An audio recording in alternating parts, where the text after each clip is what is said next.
coming back to church. That's what we're here to talk about. We appreciate Frances is here talking about her faith journey and what brought her back to church. I have a similar story too. I tell it many times. I know that I don't tell it to everybody, but Frances is here to share hers, and perhaps maybe a little bit of mine will sneak in. Mine took place a long time ago by surprise to me. I never thought I would come back to church, and well, I might have thought that, but I guess so early in my life. And Frances, for you, it was different.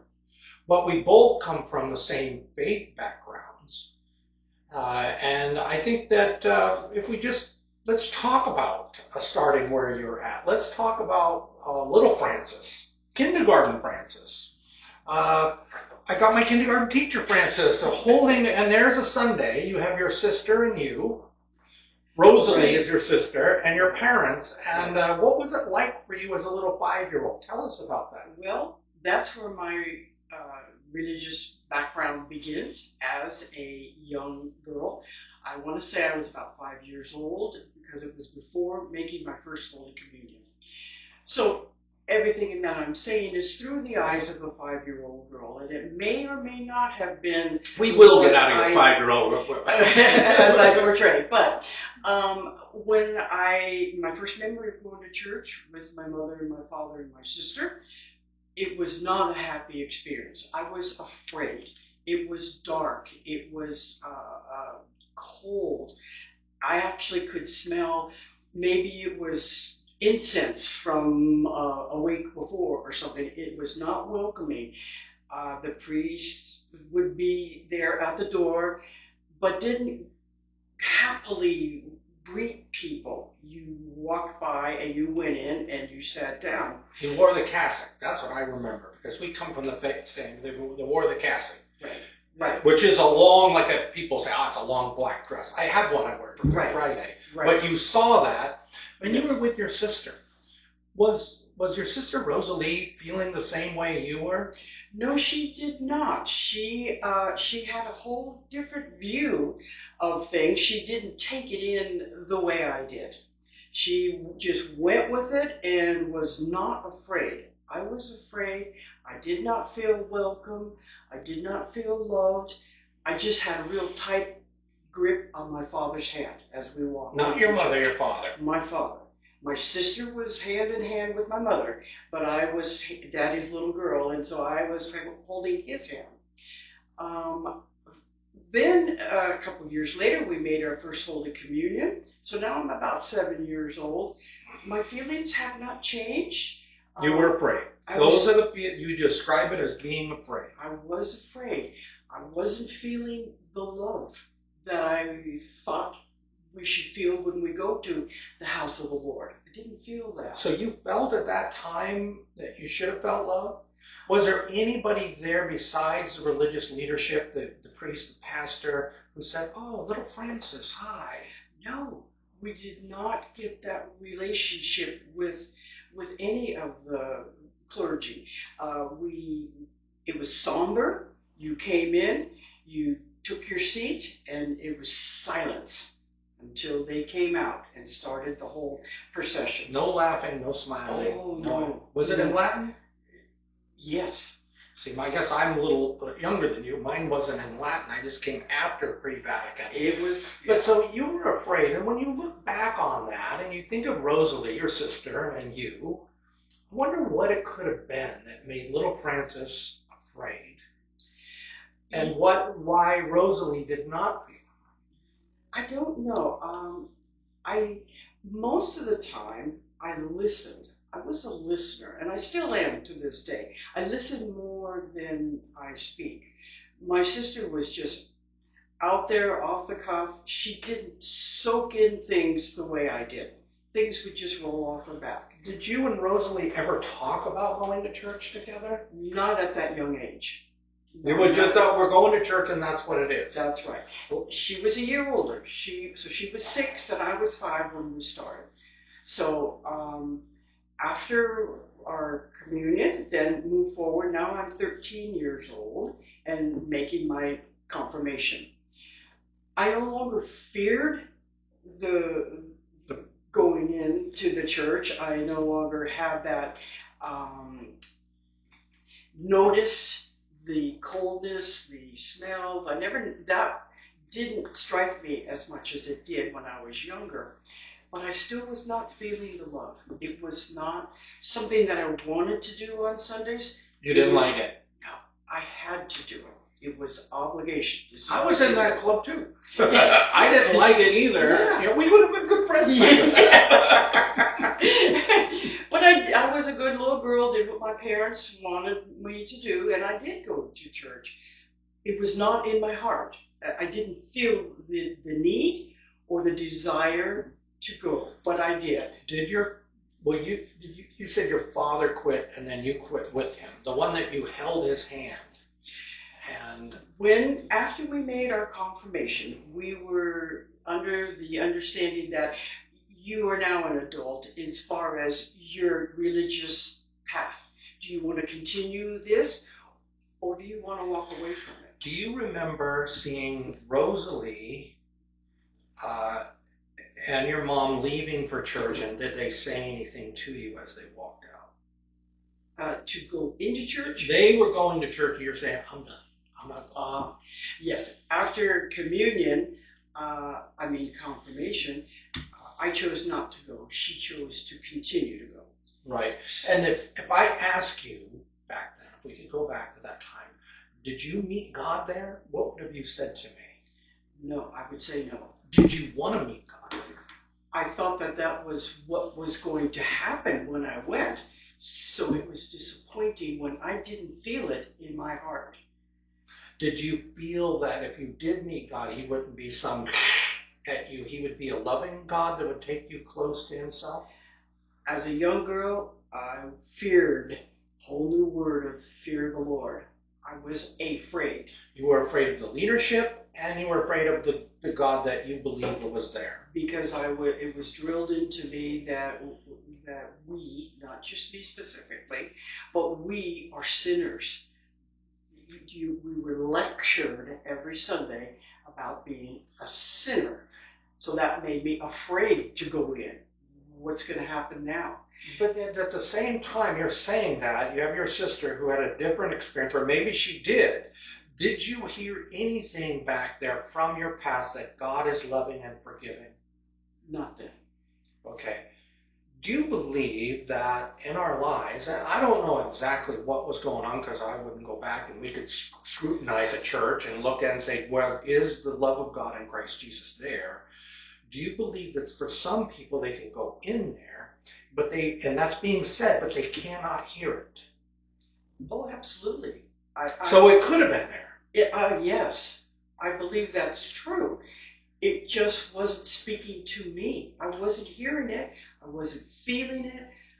I didn't even want to try anymore.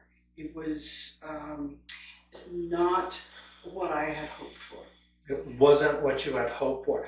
So tell us, let's move along, and Rosalie gets sick. That's true. Can you tell us about what happened when Rosalie got sick and what was going on in Francis's mind at the time? Well, I was away from the church. I have not even consciously thought about God until she got sick. She got cancer, a very aggressive type of cancer, and she was diagnosed terminal from the beginning. She had 6 months.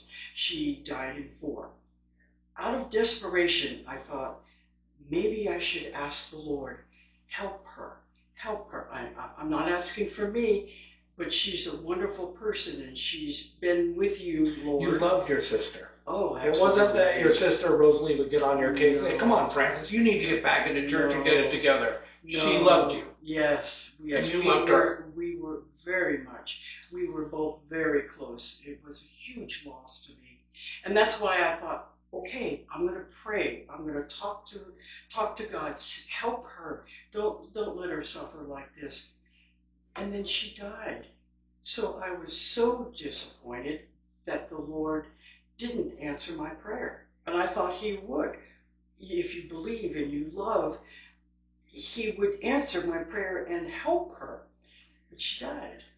So that left me in another, threw me back again into it's just not working. Okay, so that was a great disappointment. And then later on, you talked about being married to Barry, and then Barry eventually getting COVID.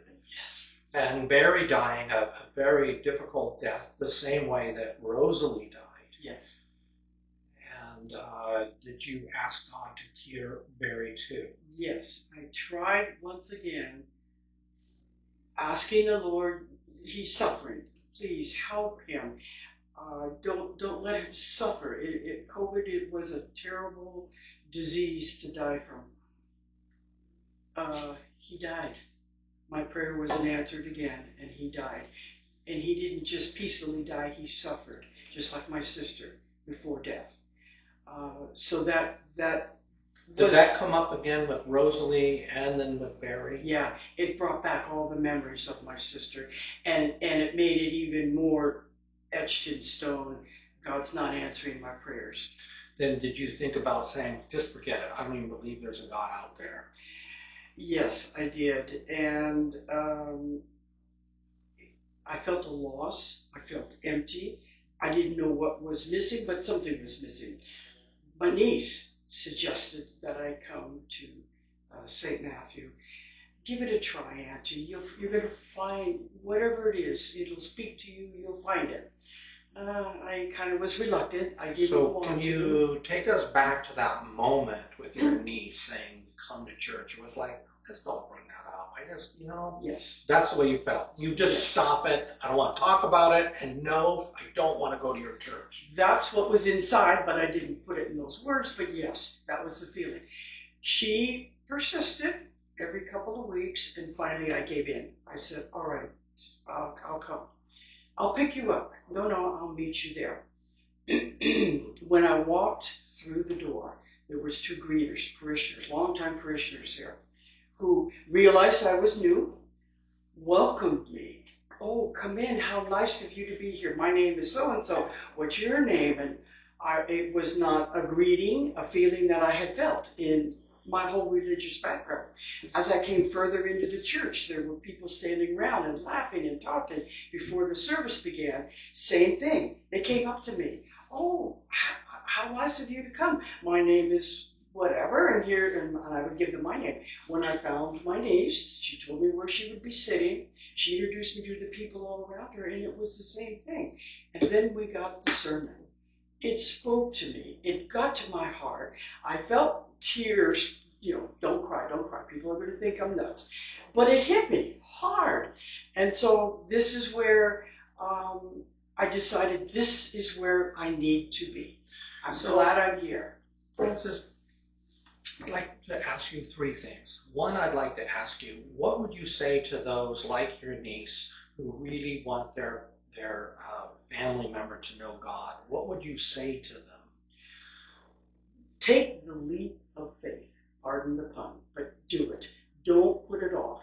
I'm so sorry that I have walked away for practically my whole life. Walked away from the church and didn't think about God until I came here to St. Matthew. And do it.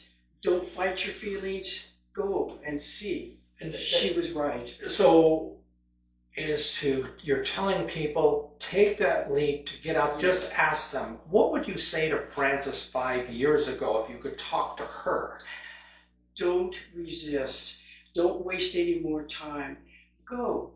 See what you can find. See what speaks to your heart. And don't miss out, which I did. Right. And so, and as you say that, I think of the Francis that was there when your niece was talking to you. Like, oh, no, I don't want to hear that. But you would have the same thing. You would have had that resistance, and maybe there are some who identify that. Now, I'd like you to say something about the churches. What's important about the churches, and that your experience here, and how you want to encourage other churches to be that kind of church that Francis needed. Spread the love. Make people feel wanted and loved and greeted, and just make them feel welcome. That's what I felt the second I walked through that door. It hit me. The sermon hit me. The kindness of all the people. just spoke to me that day. So go for it. And so if somebody's in a church today, I could hear, well, my church isn't like that, but perhaps I could hear what you just advised them. You can be like that. Mhm. You can, in your churches, see that person coming in for the first time. I would suggest praying. Sometimes people need space and they're working through some things. And sometimes they're into, you are valued and loved here. But however God would lead you to do that. But it's important. You know, we're so thankful for Francis, and I think there's other people out there, and I just want to encourage you to take Francis' encouragement. Whether you're a church, whether you're someone who wants to invite your friend to church, whether you are like a Francis and you understand where she's coming from because you felt the same way. So thank you for being with us. I want to encourage you to check out our website if you'd like and get more message about the church here at St. Matthew. If you're in the Sonora area, you can actually meet Francis. And you can meet me and Cindy behind the camera. So God's blessings and peace be with you. Take care.